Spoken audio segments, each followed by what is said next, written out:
I'm going to show you the craziest round of the Atlanta Major, but first I need to explain why do extremely execute plant heavy teams such as Dark Zero, NIP and Virtus Pro have extremely high Azami ban rates compared to the average.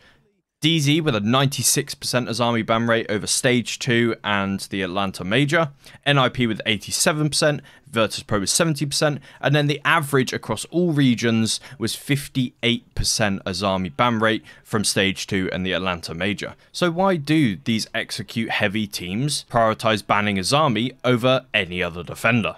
Well, it's because when creating these executes, every team works to the map that they're given. They know where the soft walls are, the soft floors are, they know where the hard cover is, they know where a doorway or a window is, they know what they're working with in the environment. And so their executes are meticulously planned around the environment of the map. They know where to position each player with each piece of utility. They know where they're going to throw the stun grenades, where they're going to throw the frag grenades, where the power positions are. They look at what's placed before them and then they pick apart the defense and then craft their execute for the plant. And to build consistency for this, they need the environment to stay roughly the same. And what does Azami do with her Kiba barriers? She changes the environment on the fly, which means during the setting up for the execute, Azami could suddenly block off an angle. She could block off an angle and retake something. She could make an extra piece of cover that wasn't previously there. She can make an unplayable position now playable. And this affects the consistency of the execute of the attacking teams. Because these execute heavy teams need to be in control of the round. There can't be any jeopardy, because she at any point could change the environment of a round, and these execute heavy teams can't have that risk that Azami could retake something at any point while they're executing.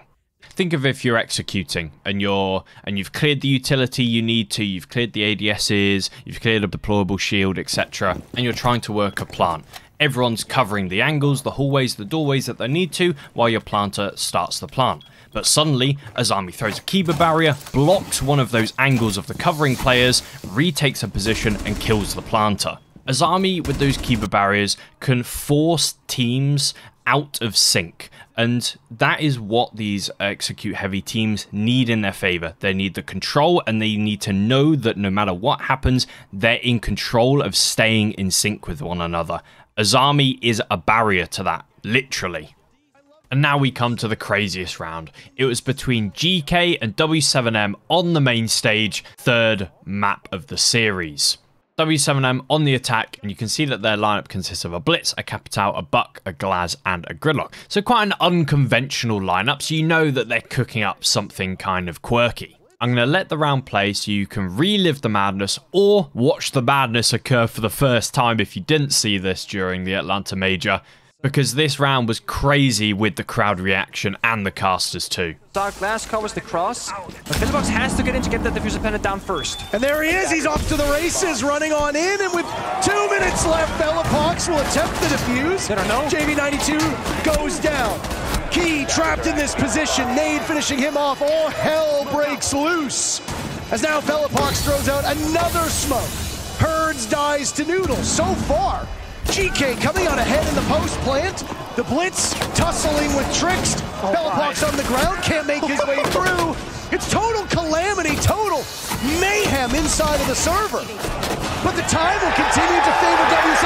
Leader pops on the diffuser to the middle. Can he stop him in time? The smoke stop. They're killing themselves. And GK hangs on by a thread.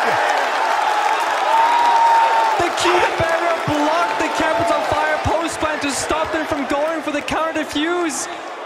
So GK steal the round. I mean, they're laughing because they know how crazy that was. Pretty crazy round, eh? Well, we all saw what W7M were going for. The Blitz coming up the white stairs fast with the diffuser. There was Gridlock on Gem Repel to stop anyone being able to kill the Blitz running into sight. Smoke grenades going down, being covered by a Glaz. A player top white stairs on Buck as well to cover the cross between kids and dorms. And then the diffuser gets planted underneath all the commotion. But as we all saw, and what I spoke about previously, why plant-heavy teams ban Azami is exactly this reason. It's all good getting the diffuser down, but you've got to be able to hold the diffuser in the post plant. And W7M had a great idea of how to do that. They had the Capitao on big window to be able to flame bolt the diffuser over the top of the bunk bed, because there was no line of sight to the diffuser from outside the big window. So it is very well thought through by W7M. They had the initial plant with all cover, then they had the post plant, well thought through. But the thorn in their side, and the thorn in every execute plant heavy team, is the Azami retakes. And that's why I wanted to explain all of that at the start of the video about why execute plant heavy teams have a higher ban rate of Azami than the average. Because she can be the only possible way that you can lose your post plants. Not only did the Kiba barriers on the big window allow Leader to defuse without being firebolted, the Kiba barriers also allowed GK to isolate the Blitz inside of Dorms, who we all saw was alive for a good 20 seconds in all the commotion, just creating havoc and being a massive distraction and a time waste. So the Kibas worked in 3 different ways to isolate the Blitz, to cross to get to the diffuser, and also to block the fire arrow. So this was a brilliant call by GK and just an incredible round to watch as a spectator. Once again, thank you all for watching. I hope you all enjoyed the Atlanta Major as much as I did. What a brilliant event, and I can't wait until SI. There'll be more uploads coming soon, so stay tuned, subscribe, like the video if you enjoyed, and have a good day.